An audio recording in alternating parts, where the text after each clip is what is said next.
ഈശോമിശിഹായിൽ ഏറ്റവും സ്നേഹം നിറഞ്ഞ സാബുച്ച, പ്രിയപ്പെട്ട സിസ്റ്റേഴ്സ്, സ്നേഹം നിറഞ്ഞ മാതാപിതാക്കളെ, സഹോദരി സഹോദരങ്ങളെ, വാത്സല്യമുള്ള കുഞ്ഞുങ്ങളെ,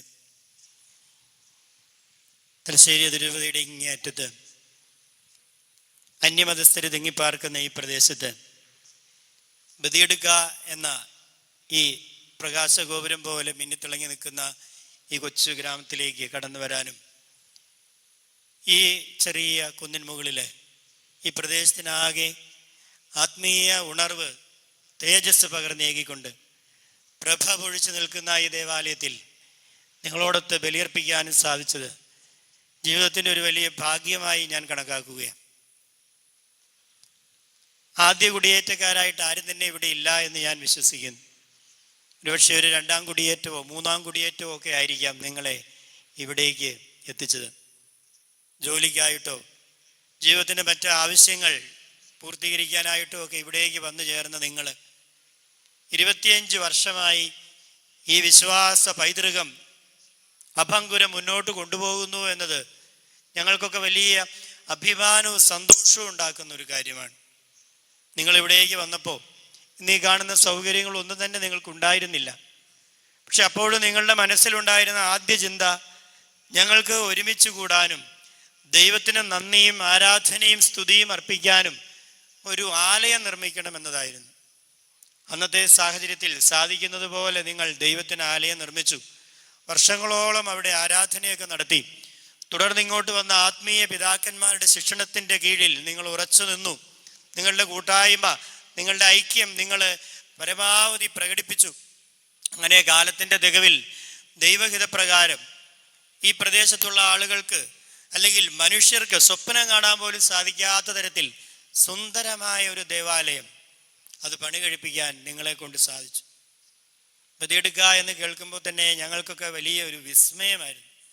കാരണം ഈ 200 ചില്ലാൻ വീട്ടുകാരുള്ള ഈ ഒരു ഇടവകയിൽ ഇത്രമാത്രം മഹത്തരമായ ഒരു ദേവാലയം നിർമ്മിക്കാനായിട്ട് ഒരു ദൈവജനം മുഴുവൻ വികാരിച്ചനോടൊപ്പം ഒറ്റക്കെട്ടായിട്ട് പരിശ്രമിക്കുന്നത് തലശ്ശേരി അതിരൂപതയിലെ മറ്റു പല ഇടവകകൾക്കും വലിയ വെല്ലുവിളിയും പ്രചോദനവും മാതൃകയും ഒക്കെ ആയിട്ടുണ്ട്. അതിനുശേഷമാണ് തുടർന്ന് അങ്ങോട്ട് ഒരുപാട് ദേവാലയങ്ങൾ നമ്മുടെ അതിരൂപതയിൽ രൂപീകരിക്കപ്പെട്ടത്. നിങ്ങൾ ഭാഗ്യമുള്ളവരാ. ഇവിടേക്ക് കടന്നു വന്ന വൈദികരെല്ലാവരും ഒന്നിനൊന്ന് മികച്ചവരായിരുന്നു. ദൈവത്താൽ തിരഞ്ഞെടുത്ത് നിയോഗിക്കപ്പെട്ട ഓരോ അഭിഷിക്തനും കർത്താവിൻ്റെ വഴികളിലൂടെ നിങ്ങളെ നടത്തി. അവരോട് ചേർന്ന് സഹകരിച്ച് നിങ്ങൾ പ്രവർത്തിച്ചു. ഇപ്പോഴിതാ കാലത്തിൻ്റെ തികവിൽ സാബോച്ചനാണ് നിങ്ങൾക്ക് ശുശ്രൂഷ ചെയ്യാനായിട്ട് വന്നിരിക്കുക. ഞങ്ങളൊരു ബാച്ചുകാരാണ്. ഞങ്ങളുടെ ബാച്ചിലെ ഏറ്റവും തലമൂത്ത കാരണവരാണ് അദ്ദേഹം. കാരണവരെന്ന് ഞാൻ പറഞ്ഞത് ഞങ്ങളിലെ മൂത്തവർ എന്ന നിലയിലാണ്. പക്ഷെ ആ മനസ്സിന് ഇപ്പോഴും ഒരു പ്രായവും വന്നിട്ടില്ല. ഞങ്ങളുടെ കൂട്ടത്തിൽ ഏറ്റവും ചുറുചുറുക്കുള്ള ആളാരാണെന്ന് ചോദിച്ചാൽ അത് ചാക്കോച്ചനാണ്.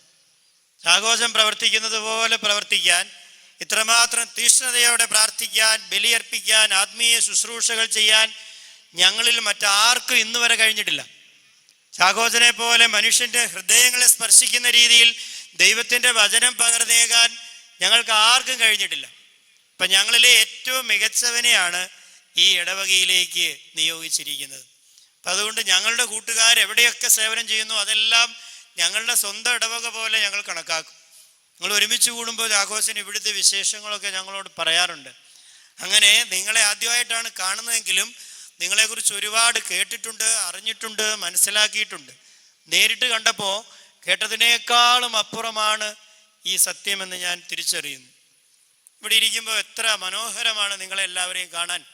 ഈ ദേവാലയം ഇങ്ങനെ തിങ്ങി നിറഞ്ഞ് നിങ്ങൾ വിശ്വാസം പ്രഘോഷിക്കാനായിട്ട്, ജീവിക്കാനായിട്ട്, സാക്ഷ്യപ്പെടുത്താനായിട്ട് ഇവിടേക്ക് കടന്നു വന്നിരിക്കുകയാണ്. തലശ്ശേരി അതിരൂപത ഈ ഒരു വർഷം സമുദായ ശക്തീകരണ വർഷമായിട്ട് ആചരിക്കുകയാണ്. നമ്മുടെ ഈ സമുദായം ശക്തിപ്പെടണം. നമ്മുടെ സമുദായം ശക്തിപ്പെടണമെങ്കിൽ അടിസ്ഥാനപരമായി നമ്മുടെ കുടുംബങ്ങൾ ശക്തിപ്പെടണം. ഓരോ കുടുംബവുമാണ് സമൂഹത്തിൻ്റെ അടിസ്ഥാനം. നമ്മുടെ കുടുംബങ്ങൾ ശക്തിപ്പെട്ടാൽ സ്വാഭാവികമായിട്ട് നമ്മുടെ സമുദായം ശക്തിപ്പെടും.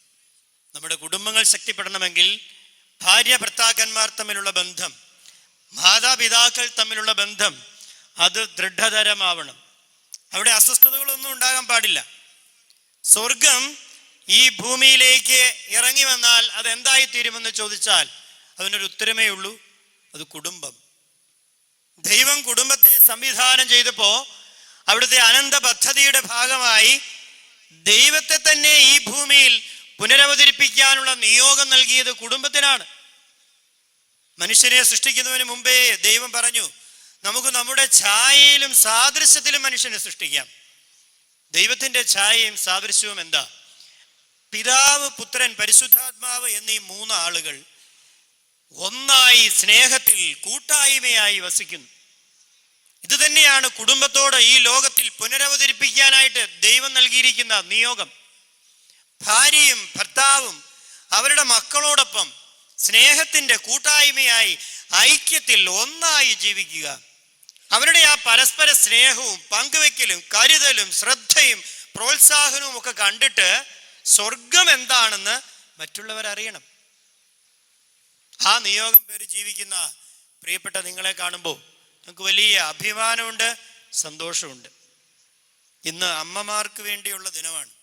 സ്വാഭാവികമായിട്ട് ഞാൻ അമ്മമാരെ കുറിച്ച് കൂടുതലായിട്ട് പുകഴ്ത്തി സംസാരിക്കണം. പുകഴ്ത്തിയല്ല, ഉള്ള കാര്യങ്ങൾ അവരെക്കുറിച്ച്, അവരുടെ നന്മയെക്കുറിച്ച്, അവരുടെ മഹത്വത്തെക്കുറിച്ച്. അപ്പോൾ ഈ ഭാഗത്തിരിക്കുന്നവർക്ക് എന്നോട് ദേഷ്യം തോന്നരുത്. നിങ്ങളുടെ ജീവിതത്തിൽ നന്മയില്ലാഞ്ഞിട്ടല്ല, നിങ്ങളെ കാണുമ്പോൾ തന്നെ അറിയാം. യൗസേപ്പിതാവിനെ പോലെയാണ് നിങ്ങൾ ഓരോരുത്തരും. തിരുക്കുടുംബത്തിൻ്റെ പാലകനായ യൗസേപ്പിൻ്റെ ഗുണഗണങ്ങൾ ഇങ്ങനെ ഓരോന്നോരോന്നായിട്ട് ചാലിച്ചെടുത്ത് വെച്ചാൽ അത് എപ്രകാരമായിരിക്കുമോ അതുപോലെയാണ് എൻ്റെ മുമ്പിൽ ഞാൻ കാണുന്ന ഈ കുടുംബനാഥന്മാർ ഓരോരുത്തരും. ഒരു ചേട്ടന് ഒരിക്കൽ ഒരു സന്യാസിയുടെ അടുത്ത് പോയി ചോദിച്ചു എന്ന് പറയാം, അല്ലയോ ഗുരു, എനിക്കൊരു നല്ല മനുഷ്യനായിട്ട് ജീവിക്കണമെന്ന് ആഗ്രഹമുണ്ട്. അവനെൻ്റെ ജീവിതത്തിലെ കുറവുകളൊക്കെ എനിക്കൊന്ന് പറഞ്ഞു തരാമോ? ആ സന്യാസി അദ്ദേഹത്തോട് ചോദിച്ചു, നീ കല്യാണം കഴിച്ച ആളാണോ? അദ്ദേഹം പറഞ്ഞു, അതെ. എങ്കിലൊരു എളുപ്പമാർഗമുണ്ട്. നീ വീട്ടിൽ ചെന്ന് നിന്റെ ഭാര്യയോട് അവളുടെ ഒരു കുറവ് പറയുക.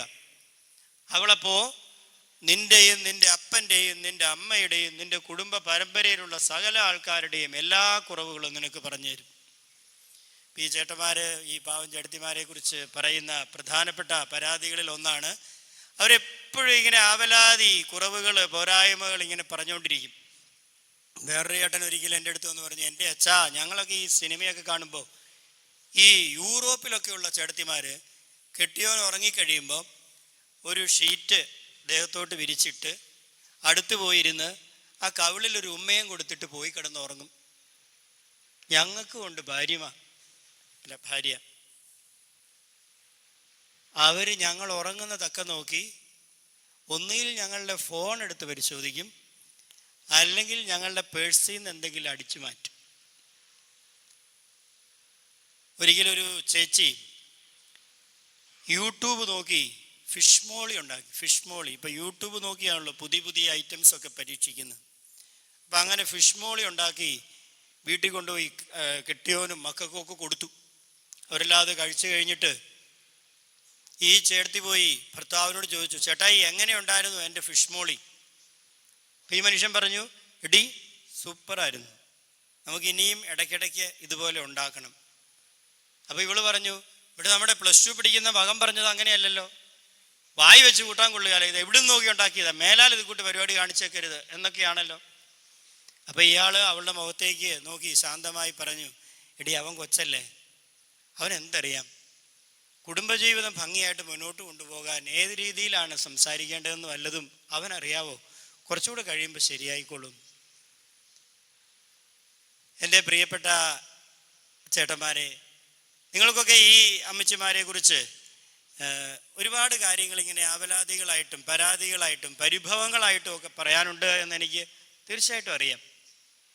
പക്ഷേ ഈ പരിഭവങ്ങളും പരാതികളും ഒക്കെ ഒന്ന് മാറ്റി വെച്ചിട്ട് ചിന്തിച്ചാൽ ഈ ജീവിതങ്ങൾ ആരാ?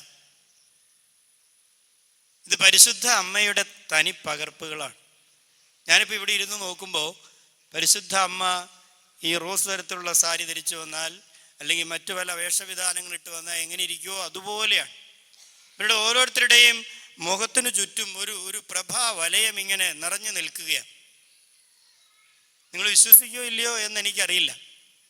സത്യത്തിൽ ഇത്രയേറെ ചേട്ടന്മാര് ഈ ദേവാലയത്തിൽ വന്നിരിക്കുന്നതിന് ഞാൻ ഈ ചേച്ചിമാരോട് നന്ദി പറയുകയാണ്. കാരണം എന്താ, നമ്മൾ ജീവിക്കുന്ന ഈ ലോകം വളരെ സങ്കീർണതകൾ നിറഞ്ഞൊരു ലോകമാണ്. നിയമം മുഴുവൻ ഈ സ്ത്രീകൾക്ക് അനുകൂലമാണ്. നമ്മൾ ഈ അടുത്ത നാളിൽ പത്രത്തിൽ വായിച്ചു, ബോച്ചെ, അയാളുടെ മുഴുവൻ പേരൊന്നും ഞാൻ പറയുന്നില്ല, ബോച്ചെ എന്ന് വിളിക്കപ്പെടുന്ന ആ മനുഷ്യൻ ഈ ഡാൻസും പാട്ടും ഒക്കെ ആയിട്ട് നടക്കുന്നതിൻ്റെ ഇടയ്ക്ക് കുറച്ച് നാൾ ജയിലിലായിരുന്നു. എന്താ കാര്യം? ഒരു പെണ്ണിനെ കുറിച്ച് എന്തോ മോശം കമൻറ്റ് പറഞ്ഞതാണ്. ഒന്ന് ഓർത്തു നോക്കിയേ, നിയമം അനുസരിച്ച് 10 സെക്കൻഡിൽ കൂടുതൽ ഒരു സ്ത്രീയെ തുറിച്ചു നോക്കിയ പീഡനം. അതല്ലേ ഞാൻ അങ്ങോട്ട് മാത്രമായിട്ട് നോക്കാത്തത്. ദേഷ്യപ്പെട്ട് കയർത്ത് അലറി സംസാരിച്ചാൽ പീഡനം. തെറിയെങ്ങാനും വിളിച്ച ഗൗരവതരമായ പീഡനം. അടിക്കണം എന്നില്ല, അടിക്കാൻ വേണ്ടി കൈ ഓങ്ങിയ തീർന്നു, കഥ കഴിഞ്ഞു. ഇനി നിയന്ത്രണം നഷ്ടപ്പെട്ട് ദേഹോപദ്രവം എങ്ങാനും ഏൽപ്പിച്ച ജാമ്യം പോലും കിട്ടാത്ത രീതിയിൽ വർഷങ്ങളോളം അകത്ത. അങ്ങനെയാണെങ്കിൽ ഇവിടെ ഈ വെഞ്ചേ വന്ന് ഞെളിഞ്ഞിരിക്കാൻ യോഗ്യതയുള്ള ആരുണ്ട്? സത്യത്തിൽ ഇവരുടെ നല്ല മനസ്സ്, അവരുടെ സ്നേഹം, അവരാരും ഇവിടെ പോയിട്ടില്ല, പോലീസ് സ്റ്റേഷനിൽ പോയിട്ടില്ല, ഒരു പരാതി പറഞ്ഞിട്ടില്ല. അവർ നിങ്ങളെ അത്രമാത്രം സ്നേഹിക്കുന്നത് കൊണ്ടാണ് നിങ്ങൾ ഇന്നും വീട്ടിലൊക്കെ ആയിരിക്കുന്നത്. സത്യത്തിൽ നമുക്ക് ഇവരോടൊരു വലിയ കടപ്പാടുണ്ടാവണം.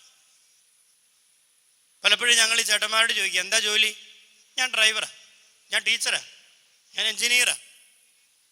ഭാര്യ അവൾക്ക് പണിയൊന്നുമില്ല, അവൾ വീട്ടിലിരിക്കുക. അവൾക്ക് പണിയൊന്നുമില്ല, അവൾ വീട്ടിലിരിക്കുക, വീട്ടുപണിയാണ്. അത് പണിയല്ലേ? പലരുടെയും വിചാരം അത് പണിയല്ലെന്നാ. ഒരു വീട്ടിൽ ആദ്യം നേരം വെളുക്കുന്നതിന് മുമ്പേ ഉണർന്നെണീക്കുന്നത് ആ വീട്ടിലെ അമ്മയാ. ആ വീട്ടിലുള്ള സകലമാന ആളുകൾക്കും ഭക്ഷണം ഉണ്ടാക്കണം, വീടടിച്ചു വാരി വൃത്തിയാക്കണം, തുണി അലക്കിയിടണം, വളർത്തുമൃഗങ്ങളുണ്ടെങ്കിൽ അതുങ്ങളുടെ കാര്യം നോക്കണം, പ്രായമായ മാതാപിതാക്കളുണ്ടെങ്കിൽ അവരുടെ കാര്യം അന്വേഷിക്കണം. അങ്ങനെ 100 ഉത്തരവാദിത്തങ്ങൾ ചെയ്ത് ഇതിൻ്റെ ശരീരം തളർന്ന് ഇത് ഏറ്റവും അവസാനം ആ വീട്ടിൽ കിടന്നുറങ്ങാൻ പോകുന്നതും ഈ അമ്മയാണ്. എന്നിട്ടും നമ്മൾ പറയും പ്രത്യേകിച്ച് പണിയൊന്നുമില്ല. കാരണം എന്താ? ഈ പണിക്ക് ആരും ഇതുവരെ ശമ്പളമൊന്നും കൊടുത്തിട്ടില്ല. ഈ അമ്മമാര് വീട്ടിൽ ചെയ്യുന്ന ഈ ജോലിക്ക് ഒരു ബംഗാളിയെ വെച്ചെടുപ്പിച്ചിരുന്നെങ്കിൽ മിനിമം എത്ര രൂപ കൊടുക്കണം? ഇന്ന് ബംഗാളികളാണല്ലോ നമ്മുടെ നാട്ടിൽ വന്ന് പണിയെല്ലാം എടുക്കുന്നത്. മിനിമം ഒരു 500 രൂപയെങ്കിലും കൊടുക്കാതെ ഈ ബംഗാളി പണിയെടുക്കുകയില്ല. എന്നിട്ട് ഇതെല്ലാം കഴിഞ്ഞ് പിന്നെ അയാളുടെ മേലെ ബക്കറ്റ് കയറാൻ ചെന്നാൽ അയാൾ ചിലപ്പോൾ ഇട്ടിട്ടും പോകും. ഇതെല്ലാം കഴിഞ്ഞ് നമ്മൾ അങ്ങോട്ട് കൊടുക്കുന്നത് പിന്നെ ഇതൊക്കെ ആയിരിക്കും. അപ്പം അങ്ങനെയാണെങ്കിൽ ഒരാഴ്ച ഇവർക്ക് എത്ര രൂപ ശമ്പളമായിട്ട് കിട്ടാൻ അർഹതയുണ്ട്? ഒരു ദിവസം 500 രൂപ വെച്ചാണെങ്കിൽ 3500 രൂപ ഒരാഴ്ച.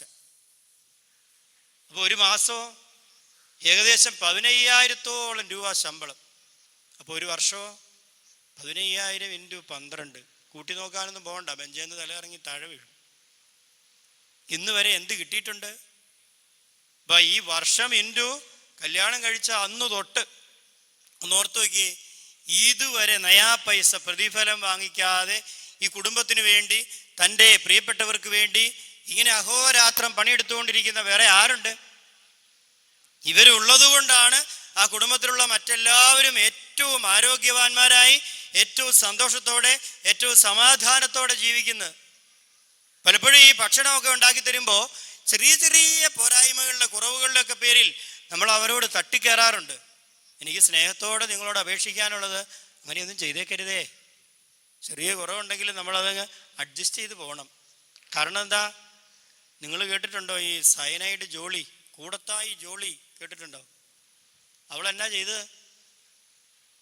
അവൾക്ക് ദേഷ്യം ഉണ്ടായിരുന്ന ആൾക്കാർക്കെല്ലാം ഭക്ഷണത്തിൽ ഇച്ചിരിച്ച് ഈ സയനൈഡ് കലക്കി കൊടുത്ത് ആരും അറിഞ്ഞില്ല, ഒരു കേസിൽ ഇവളെ പിടിച്ചില്ല. അവസാനം എല്ലാവരും ഇത് അകത്തേന്ന് തട്ടിപ്പോയി. ഈ പ്രിയപ്പെട്ട അമ്മമാരാരെങ്കിലും നിങ്ങൾ ഈ വഴക്കുണ്ടാക്കിയാലും, ദേഷ്യപ്പെട്ടാലും, കുറ്റപ്പെടുത്തിയാലും, പഴി പറഞ്ഞാലും ഇന്ന് വരെ അവരെ മനസ്സിൽ പോലും ചിന്തിച്ചിട്ടില്ല, ദൈവമേ ഈ കുറ്റം എൻ്റെ മേൽ ആരോപിക്കരുത്. ഞാൻ പറഞ്ഞപ്പോഴായിരിക്കും ചിലപ്പോൾ ഒരുപക്ഷെ അവർ ഇങ്ങനെ ആലോചിക്കുന്ന പോലും. അല്പമെങ്കിലും ഭക്ഷണം ഉണ്ടാക്കുമ്പോൾ ഇച്ചിരി ഉപ്പ് കൂടിപ്പോയാൽ അവർക്ക് ടെൻഷനാ, അയ്യോ ഇന്ന് കഴിക്കുവാവോ. ഇച്ചിരി കങ്ങനെങ്ങാനും പിടിച്ച് ആ ഭാഗം എടുത്ത് മാറ്റി വെച്ചിട്ട് നല്ല ഭാഗം എടുത്ത് ഭർത്താവിനും മക്കൾക്കും കൊടുക്കും. ഇവിടെ നിങ്ങളൊന്നും പറഞ്ഞില്ലെങ്കിൽ, നിങ്ങൾ അറിഞ്ഞില്ലെങ്കിൽ ഭയങ്കര ഒരു ആശ്വാസമാണ്. എന്നിട്ട് ഈ കരിഞ്ഞതും കങ്കം പിടിച്ചതും ഒക്കെ എടുത്ത് തിന്നിട്ടാണ് നിങ്ങൾ ജീവിക്കുന്നത്.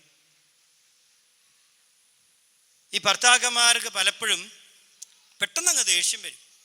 കാരണം ഈ ഭാര്യമാരുടെ സംസാരം കേൾക്കുമ്പോൾ അവർ കുറച്ചുകൂടി ബുദ്ധിപരമായിട്ട് ചിന്തിക്കുന്നവരാ, ഇവർ കുറച്ചുകൂടി വൈകാരികമായിട്ട് കാര്യങ്ങളെ സമീപിക്കുന്നവരാ. ഇത് പറഞ്ഞ് മനസ്സിലാക്കിക്കൂടെ, ഇത് തിരിച്ചറിഞ്ഞുകൂടെ എന്നൊരു ചിന്തയാണ്. പെട്ടെന്ന് അങ്ങോട്ട് ചീത്ത പറയും.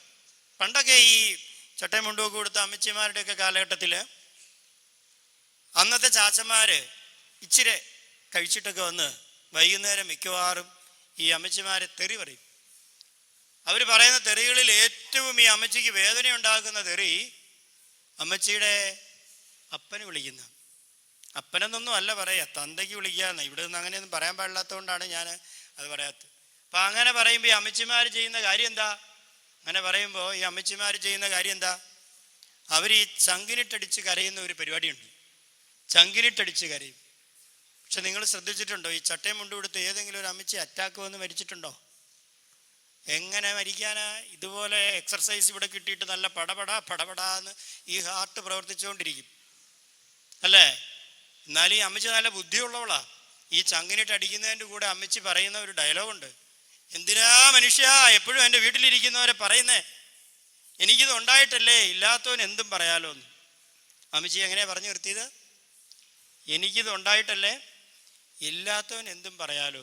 അവിടെ ആരാ വലിയ തെറി പറഞ്ഞേ? ഈ ചാച്ചൻ പറഞ്ഞ ഒരു ശാസ്ത്രീയ സത്യമാ.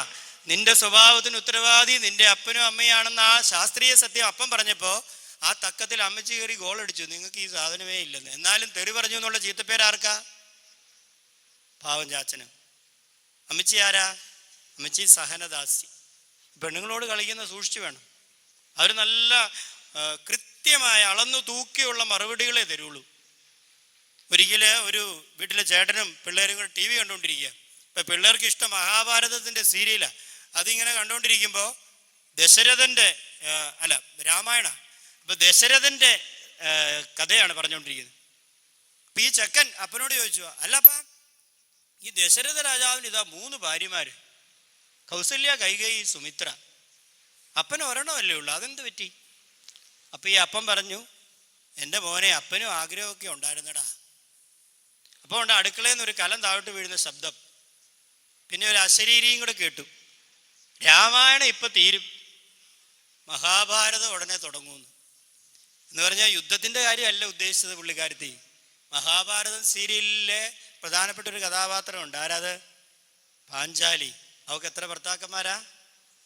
5. പിന്നെ ആ ചേട്ടൻ ജീവിതത്തിൽ വാ തുറന്നിട്ടില്ല. ആ ആഗ്രഹം അയാൾ സ്വപ്നത്തിൽ പോലും പിന്നെ പ്രകടിപ്പിച്ചിട്ടില്ല. സത്യം പറഞ്ഞാൽ ഈ വീട്ടിലെ ചേട്ടൻ ഇങ്ങനെ ഒരു പ്രത്യേക തരത്തിലുള്ള ഒരു സംസാര രീതിയാണ്. എന്തുകൊണ്ടാണ് അതെന്ന് എനിക്കറിയത്തില്ല.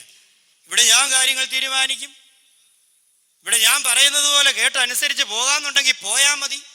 പെണ്ണുങ്ങളുടെ വാക്ക് കേട്ട് തീരുമാനം എടുക്കേണ്ട അവസ്ഥയൊന്നും ഞങ്ങളുടെ കുടുംബത്തിൽ ആർക്കും ഉണ്ടായിട്ടില്ല. വീട്ടിലെ മീശ വെച്ച മഹാരാജാവിൻ്റെ ചില കൽപ്പനകളിൽ പെട്ടതാണിതെല്ലാം. പക്ഷെ ആരാ ഈ കൽപ്പന പുറപ്പെടുവിക്കുന്ന രാജാവെന്ന് ഞാൻ പലപ്പോഴും ചിന്തിച്ചിട്ടുണ്ട്. ആരാ ഇത്? സ്വന്തമായി ഒരു റേഷൻ കാർഡ് പോലും ഇല്ലാത്ത മനുഷ്യനാ. ഒരു കുടുംബത്തിൻ്റെ ഏറ്റവും ആധികാരികമായ രേഖ ഏതാ? റേഷൻ കാർഡാ. ആധാർ കാർഡാണോ? അല്ല. ആധാർ കാർഡ് കണ്ടാൽ നമുക്ക് തന്നെ പേടിയാവും. റേഷൻ കാർഡാണ് ഒരു കുടുംബത്തിൻ്റെ ഏറ്റവും ആധികാരികമായ രേഖ. അതുവരെ ഈ സ്ത്രീകൾ സർക്കാരിനെ സ്വാധീനിച്ച് അവരുടെ പേരിലാക്കി. പിന്നെ അവർക്ക് എന്തൊക്കെയുണ്ടെന്നറിയാവോ? അവർക്ക് തൊഴിൽ ഉറപ്പ്, തൊഴിലിരിപ്പ്, തൊഴിലുഴപ്പ് എന്നീ പേരുകളിലൊക്കെ അറിയപ്പെടുന്ന ഒരു സംവിധാനമുണ്ട്. അവിടെ പണിയാൻ പോയാൽ ശമ്പളം കിട്ടുന്നത് കയ്യിലേക്കല്ല, അക്കൗണ്ടിലേക്ക്. നിങ്ങളെങ്ങാനും എടുത്തുകൊണ്ട് പോയെങ്കിലോ എന്ന് ഓർത്തിട്ടാണ് ഗവൺമെൻറ് അങ്ങനെ ഒരു സംവിധാനം ആക്കിയിരിക്കുന്നത്.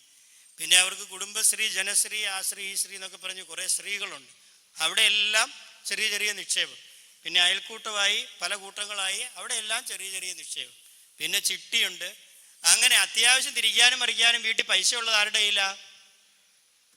ഈ ചേട്ടൻ്റെ കയ്യിൽ എന്താ ഉള്ളത്? വീട് വെക്കാൻ വേണ്ടി ബാങ്കിൽ നിന്ന് ലോൺ എടുത്തു. മാസാമാസം അതിൻ്റെ കടലാസ് വരും. അല്ലെ പിള്ളേരെ പഠിപ്പിക്കാൻ വേണ്ടി അവർക്ക് ജോലി മേടിക്കാൻ വേണ്ടി ലോൺ എടുത്തു, അതിൻ്റെ കടലാസ് മാസാമാസം. എന്നാലും ഞാൻ പുലിയാണ്, സിംഹമാണെന്നൊക്കെ പറഞ്ഞ് ഇങ്ങനെ ഡയലോഗ്. എന്നാൽ ഒരല്പം ശാന്തമായി സ്നേഹമായിട്ടൊക്കെ സംസാരിച്ചു കഴിഞ്ഞാൽ, ഒരു ചേട്ടൻ വളരെ ബുദ്ധിപൂർവ്വം പ്രവർത്തിക്കുന്ന ഒരു ചേട്ടനായിരുന്നു. ആ ചേട്ടനോട് ഭയങ്കര ദേഷ്യപ്പെട്ട് സംസാരിക്കുക. എൻ്റെ മനുഷ്യൻ, നിങ്ങളിവിടെ എന്നാ നോക്കിക്കൊണ്ടിരിക്കുക? ഇവിടെ പ്രായമായ ചാച്ചനെ അമ്മേനെ ഞാൻ നോക്കുന്നു, പിള്ളേരുടെ കാര്യം ഞാൻ നോക്കുന്നു, നിങ്ങളുടെ കാര്യം ഞാൻ നോക്കുന്നു, വീട്ടിലെ മൃഗങ്ങളുടെ കാര്യം ഞാൻ നോക്കുന്നു, നിങ്ങൾ എന്നാ നോക്കിക്കൊണ്ടിരിക്കുക? ഇയാളൊരു ചെറു പുഞ്ചിരിയോടുകൂടി അവളോട് പറഞ്ഞു പോലും, എടി ഞാൻ നിന്നെ നോക്കിക്കൊണ്ടിരിക്കുക. ഇത്രയും സുന്ദരിയായ ഒരു ഭാര്യയെ കർത്താവ് എനിക്ക് തന്നല്ലോ. ഉടനെ ഈ ചേച്ചിയുടെ മൂടാകെ മാറി. ഇങ്ങോട്ട് പറഞ്ഞു, ചേട്ടായി ഒരു ചായ എടുക്കട്ടെ എന്ന് ചോദിച്ചെന്നാണ് പറയുന്നത്. അത്രേ ഉള്ളൂ. സ്വന്തം ഭർത്താവിൽ നിന്ന് കിട്ടുന്ന ഒരു പ്രോത്സാഹനം, ഒരു നല്ല വാക്ക്, ഒരു അംഗീകാരം, ഒരു ചേർത്ത് പിടിക്കൽ, ഒരു കരുതൽ, അതൊക്കെ ഇവരെ വേറൊരാളാക്കി മാറ്റും. നിങ്ങൾ ഇതുവരെ കണ്ടിട്ടില്ലാത്ത പുതിയൊരു തലത്തിലേക്ക് അവരങ്ങ് മാറും. അത് കൊടുക്കാൻ പറ്റാത്തത് കൊണ്ടാണ്. നമ്മൾ മലയാളികൾക്ക് ഒരു പ്രശ്നമുണ്ട്, നമ്മുടെ ഉള്ളു നിറയെ സ്നേഹമാണ്, പക്ഷെ അത് പ്രകടിപ്പിക്കുകയല്ല. ആകപ്പാടെ ഒരേ ഒരു സമയത്ത് ഇത് പ്രകടിപ്പിച്ച് കണ്ടിട്ടുള്ളൂ. അതെപ്പോഴാ? അത് മരിച്ച് പെട്ടിക്കകത്ത് കിടക്കുമ്പോഴാണ്. ഭയങ്കര സ്നേഹമാണ്. എന്നെ ഇട്ടേച്ച് പോലെ ഇനി എനിക്ക് ആരാ ഉള്ളേ, എന്നെയും കൂടെ കൊണ്ടുപോകണേ, ചുമ്മാ പറയുന്ന എന്നെയും കൂടെ കൊണ്ടുപോകണേ എന്നൊക്കെ വെറുതെ തട്ടുന്ന. എന്നാലും അന്നേരപ്പോഴല്ല സ്നേഹം പ്രകടിപ്പിക്കേണ്ടത്, ജീവിച്ചിരിക്കുമ്പോഴാണ് സ്നേഹിക്കേണ്ടത്. ഒരു ഭർത്താവിൻ്റെ കരുതലും പരിഗണനയുമാണ് ഒരു ഭാര്യയുടെ സൗന്ദര്യം എന്നാ പറഞ്ഞു വെക്കുക. ഒരു ഭാര്യ ഭർത്താവിന് നൽകുന്ന ബഹുമാനമാണ് അവൻ്റെ മഹത്വം എന്നാണ് പറഞ്ഞു വെക്കുക. അപ്പൊ ഇത് നിങ്ങൾ രണ്ടു കൂട്ടരും ഇങ്ങനെ പരസ്പരം പ്രോത്സാഹിപ്പിക്കാനും അംഗീകരിക്കാനും തയ്യാറായാലുണ്ടല്ലോ, പിന്നെ നിങ്ങളെ പിടിച്ചാൽ കിട്ടുകയില്ല. അത്രമാത്രം ഊഷ്മളമായ ഒരു ബന്ധമായിരിക്കും ഈ ഭാര്യ ഭർത്താക്കന്മാരുടെ. പണ്ടൊക്കെ വീട്ടിൽ ഈ അടിയും പിടിയൊക്കെ ഉണ്ടായിരുന്നെന്നാ പറയാം. പക്ഷെ ഇന്നതൊക്കെ നിന്നിട്ടുണ്ടെന്ന് ഞാൻ വിചാരിക്കുന്നു. നിൽക്കുന്നതാണ് നല്ലത്. ഇല്ലെങ്കിൽ എന്താ അവസ്ഥ? ഒരിക്കൽ രാവിലെ ഒരു ചേട്ടൻ എൻ്റെ അടുത്ത് വന്നു. നേരം വെളുത്തിട്ടില്ല, 4:45 5 മണി ആയ സമയത്ത് വന്ന് അച്ഛാ അച്ഛാ എന്ന് വിളിക്കല. അപ്പം ഇയാളെ ഞാൻ പല പ്രാവശ്യം ഉപദേശിച്ചിട്ടുണ്ട്. പെമ്പറന്നോത്തിനെ അടിക്കുകയും തെറി പറയുകയൊക്കെ ചെയ്തിട്ട് ഉപദേശിക്കുകയും ധ്യാനത്തിന് വിടുകയൊക്കെ ചെയ്ത ആ ചേട്ടനാണ്. അയാൾ വിളിക്കുന്നത് തന്നെ തെറിത്തോമ എന്നാണ്. വാ തുറന്നാൽ തെറിയേ പറയുള്ളൂ. അപ്പം അയാൾ ഇവിടെ വന്ന് പള്ളിമുറി വന്ന് അച്ഛനെ വിളിച്ചേൽപ്പിക്കുക. അപ്പം ഞാൻ എന്നാ ചേട്ടാ? അച്ഛൻ ഇങ്ങോട്ട് വന്നേ, എൻ്റെ വയറൊന്ന് നോക്കിക്കേ. ഇപ്പം പെരവരാ വെളുപ്പത്ത് അച്ഛനെ വയറ് കാണിക്കാൻ വേണ്ടി ഒരു ചേട്ടൻ വന്നിരിക്കുക. സാധാരണ ഈ സ്ത്രീകൾ ഗർഭിണികളായിരിക്കുമ്പോഴായി വയറ് കാണാൻ പോകുന്നത്. ഇത് നേരെ തിരിച്ചാ. അപ്പം ഞാനിത് എന്താണെന്നറിയാൻ വേണ്ടി താഴോട്ട് ഇറങ്ങി ചെന്ന് നോക്കുമ്പോൾ ഇയാളുടെ വയർത്ത് ഇങ്ങനെ ചുവന്ന് തിണിർത്ത് കിടക്കുക. അപ്പം ഞാൻ ചോദിച്ചു, എന്ത് പറ്റി തോമാ ചേട്ടാ?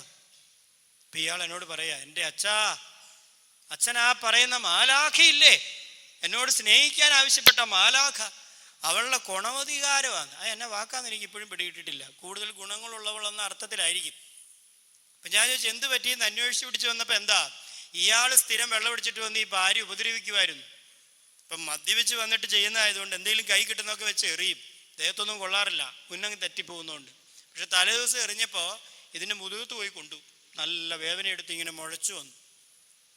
എന്നിട്ട് അത് ഒരു വിധത്തിലാണ് തിരിഞ്ഞും മറിഞ്ഞും കിടന്നൊക്കെ നേരം വെളുപ്പിച്ച്. നേരം വെളുത്ത അമ്മച്ചിമാരെ എഴുന്നേറ്റ് ആദ്യം ചെയ്യുന്ന പണി എന്താ? ഒരു മുറ്റ പിടിക്കും. മുറ്റ പിടിക്കുന്നത് എന്നാ കൊണ്ടാ? ഈർക്കിളി ചൂലും കൊണ്ട്. ഇപ്പം ഈർക്കിളി ചൂലെടുത്ത് നിലത്ത് 2 കുത്തും. അപ്പോൾ അത് മുള്ളം വന്ന് പീലി വിടർത്തി നിൽക്കുന്ന പോലെ ഇങ്ങനെ വിടർന്നു വരും.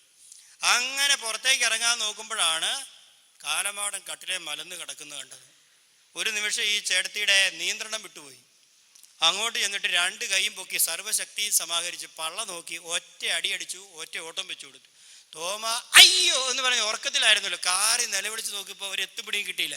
2 മിനിറ്റ് കഴിഞ്ഞപ്പോഴാണ് പുള്ളിക്ക് സംഗതി പിടി കിട്ടിയത്. അത് നേരെ എൻ്റെ അടുത്തേക്ക് വന്നിരിക്കുക എന്നെ കാണിക്കാൻ. പക്ഷെ ഒരു കാര്യം മനസ്സിലാക്കണം, നിങ്ങൾ ഞങ്ങളെ മാത്രം ഉപദേശിച്ചാൽ പോരാ, ഈ പെണ്ണുങ്ങളോട് പറഞ്ഞു കൊടുക്കണം. എൻ്റെ ഭാര്യ എന്നെ തല്ലിയ ഞാൻ എൻ്റെ ഭാര്യയെ തല്ലിയ അവക്കെന്തെല്ലാം ഓപ്ഷൻ ഉണ്ടെന്ന് ഇയാൾ എന്നോട് ചോദിക്കുക.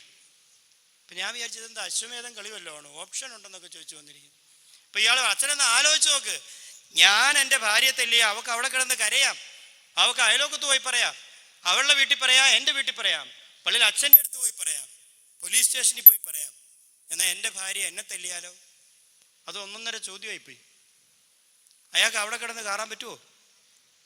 അയാൾക്ക് അയലോക്കത്ത് പോയി പറയാൻ പറ്റുമോ? അവളുടെ വീട്ടിലോ ഇയാളുടെ വീട്ടിലോ പോയി പറയാൻ പറ്റുമോ? എന്നാൽ പിന്നെ ജീവിച്ചിരുന്നിട്ട് കാര്യമില്ല. ഞാൻ പള്ളിയിൽ അച്ഛൻ്റെ അടുത്ത് ഈ പരാതിയായിട്ട് വന്ന അച്ഛൻ എന്നെ നോക്കി ആക്കി ഒരു ഇളി ഇളിക്കുകയല്ലേ ഇയാൾ എന്നോട് ചോദിച്ചാൽ ശരിയല്ലേ? പോലീസ് സ്റ്റേഷനിൽ പോയി പരാതി കൊടുത്താലും അവന്മാരൊന്ന് പുച്ഛിച്ച് ചിരിച്ചോണ്ടേ ഈ പരാതി എഴുതിയെടുക്കുള്ളൂ. എൻ്റെ പൊന്നു ചേട്ടന്മാരെ, പണ്ടത്തെ കാലത്തൊക്കെ ഇതൊക്കെ നടക്കുമായിരുന്നു. ഇന്നും ചെയ്തേക്കരുതേ. ഈ അടുത്ത നാളിലൊരു സിനിമ കണ്ടു, ജയ ജയ ഹോ.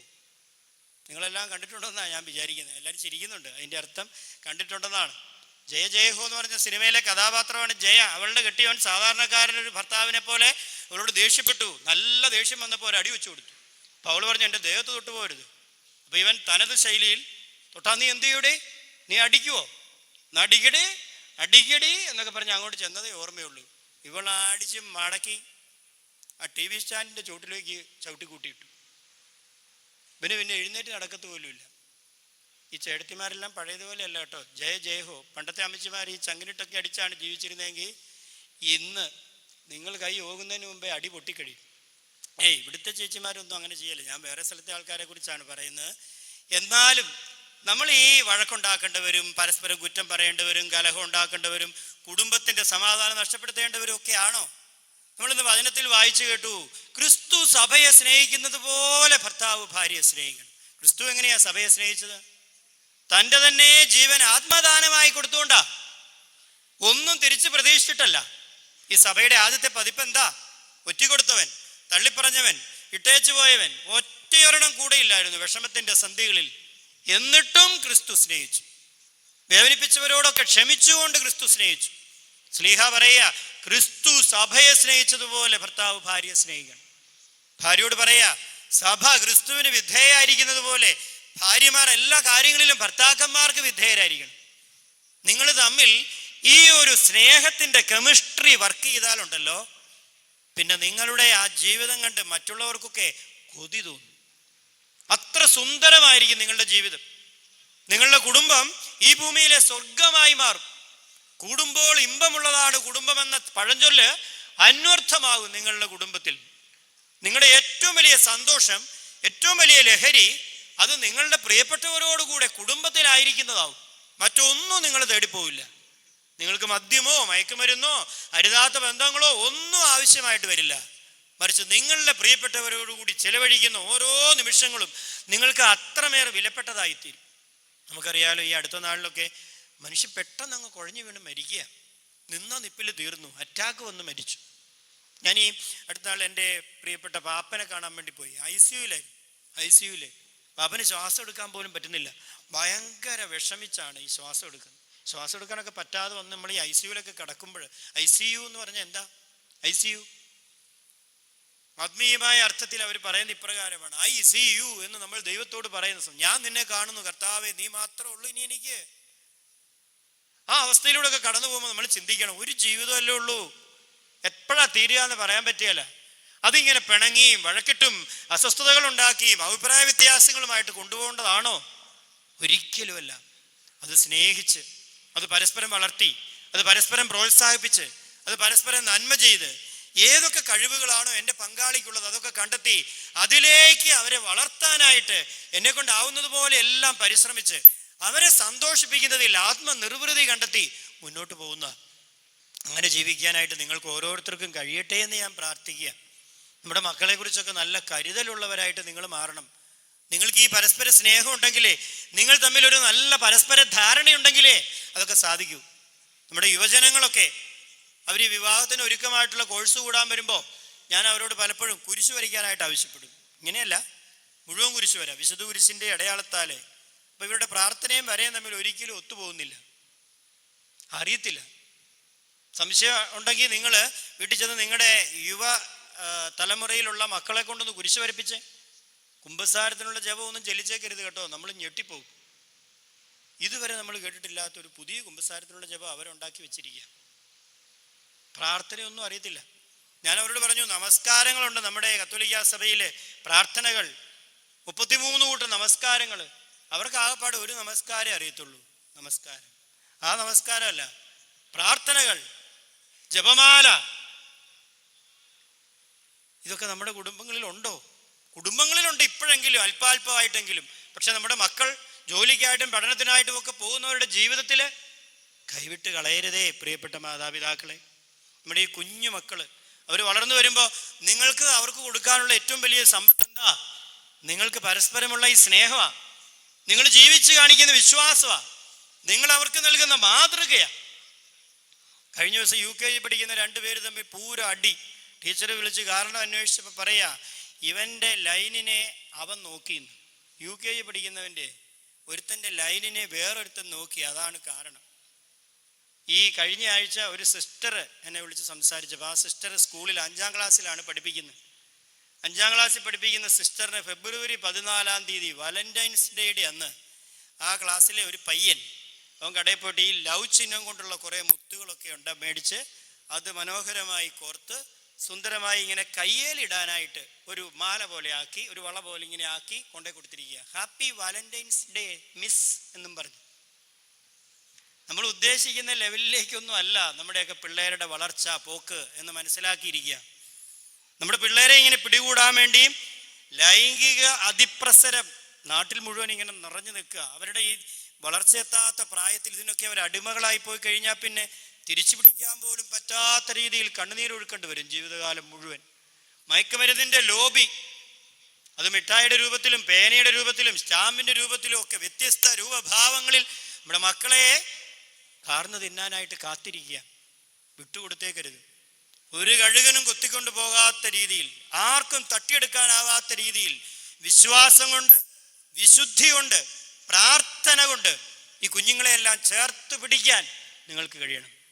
ഇവർ ഓരോരുത്തരും ഈശോയെ പോലെ ജ്ഞാനത്തിലും പ്രായത്തിലും ദൈവത്തിനും മനുഷ്യർക്കും പ്രിയപ്പെട്ട അനുസരണാശീലവും പ്രാർത്ഥനാ ചൈതന്യവുമുള്ള മക്കളായി വളരണം. നമ്മുടെ സമുദായം ഇനി മുന്നോട്ട് പോകണമെങ്കിൽ നിങ്ങൾക്ക് കാർന്നോമാരായി പകർന്നു കിട്ടിയ ആ വിശ്വാസവും ആചാരങ്ങളും പാരമ്പര്യങ്ങളും ഒട്ടും ചോർന്നു പോകാതെ നമ്മുടെ വരും തലമുറയിലേക്ക് പകർന്നു കൊടുക്കാൻ നിങ്ങൾക്ക് കഴിയണം. അവരെ ഈ വിശ്വാസം ജീവിക്കാനായിട്ട് സഹായിക്കണം. നമ്മുടെ ആചാരങ്ങളും അനുഷ്ഠാനങ്ങളും എല്ലാം അഭംഗൂരം അനുഷ്ഠിച്ച് മുന്നോട്ട് പോകാനായിട്ട് അവരെ സഹായിക്കണം. ബലിയർപ്പണ കേന്ദ്രീകൃതമായ ഒരു ജീവിതം നയിക്കണം. കൂദാശകളിലേക്ക് താല്പര്യത്തോടെ അണയണം.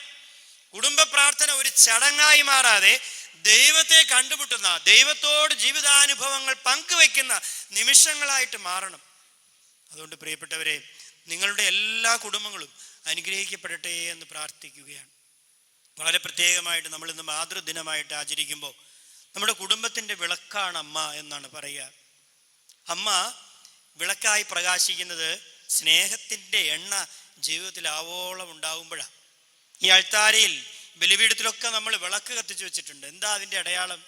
ദൈവ സാന്നിധ്യത്തിൻ്റെ അടയാളമായിട്ടാണ് ഈ വിളക്കുകൾ ഇവിടെ പ്രകാശിക്കുക. ഇതുപോലെ ആയിരിക്കണം ഓരോ കുടുംബത്തിലും നമ്മുടെ അമ്മമാർ. അവരുടെ ജീവിതത്തിലെ സ്നേഹം കൊണ്ട് വിശുദ്ധമായ പ്രകാശമായി അവരിങ്ങനെ പ്രഭ പൊഴിച്ചു നിൽക്കുന്നു. അതാണ് ഒരു കുടുംബത്തിൻ്റെ ഏറ്റവും വലിയ വെളിച്ചം. അത് കണ്ടിട്ട് എല്ലാവരും ദൈവത്തിലേക്ക് അടുക്കാനായിട്ട്, ദൈവത്തിൻ്റെ വഴികളിലൂടെ ചരിക്കാനായിട്ട്, സ്നേഹത്തിൻ്റെ കൂട്ടായ്മയായിട്ട് രൂപപ്പെടാനായിട്ട് ഇടവരണം. പ്രിയപ്പെട്ട അമ്മമാരെ, നിങ്ങൾ ഓരോരുത്തരും നിങ്ങളുടെ കുടുംബത്തിന് വേണ്ടി ചെയ്തുകൊണ്ടിരിക്കുന്ന എല്ലാ സേവനങ്ങൾക്കും ദൈവം നിങ്ങൾക്ക് പ്രതിഫലം നൽകട്ടെ എന്ന് പ്രാർത്ഥിക്കുകയാണ്. മാതൃവേദി പോലെയുള്ള ഈ കൂട്ടായ്മയിൽ ഏറ്റവും സജീവമായി നിങ്ങൾ ഓരോരുത്തരും പങ്കുചേർന്ന് നമ്മുടെ ഈ നാടിന് ആരോരുമില്ലാത്തവർക്ക്, അഗതികളായവർക്ക്, അനാഥർക്ക് ഒക്കെ നിങ്ങൾ നൽകുന്ന സേവനങ്ങൾ അനുസ്യൂതം തുടരാൻ ദൈവം നിങ്ങൾക്ക് വീണ്ടും വീണ്ടും കൃപ നൽകട്ടെ എന്ന് പ്രാർത്ഥിക്കുകയാണ്. അങ്ങനെ തലമുറകളായി കൈമാറി കിട്ടിയ വിശ്വാസത്തിന്റെ പൈതൃകം അഭംഗുരം കാത്തു സൂക്ഷിച്ചുകൊണ്ട് വിശ്വാസത്തിന്റെ ഉജ്ജ്വല സാക്ഷികളായി മുന്നോട്ട് പോകാൻ ദൈവം നിങ്ങളെ അനുഗ്രഹിക്കട്ടെ എന്ന് പ്രാർത്ഥിക്കുകയാണ്. തിരുക്കുടുംബത്തെ പോലെ നമ്മുടെയൊക്കെ കുടുംബങ്ങളെ നീതിമാനായ യോസേപ്പിനെ പോലെ, നന്മ നിറഞ്ഞ മറിയത്തെ പോലെ, വിശുദ്ധിയിൽ വളർന്നു വന്ന ഈശോയെ പോലെ ഭാര്യയും ഭർത്താവും കുഞ്ഞുങ്ങളും ദൈവത്തിൻ്റെ സ്വപ്നങ്ങളെ സാക്ഷാത്കരിക്കുന്നവരായിട്ട് മാറി ദൈവഹിതം ജീവിക്കുന്ന ഇടങ്ങളായിട്ട് തീർന്ന് ഈ കുടുംബങ്ങളെ തിരുക്കുടുംബങ്ങളാക്കി രൂപപ്പെടുത്താൻ നമുക്ക് ഒത്തുചേർന്ന് പരിശ്രമിക്കാം. ഈശോ നിങ്ങളെ അനുഗ്രഹിക്കട്ടെ.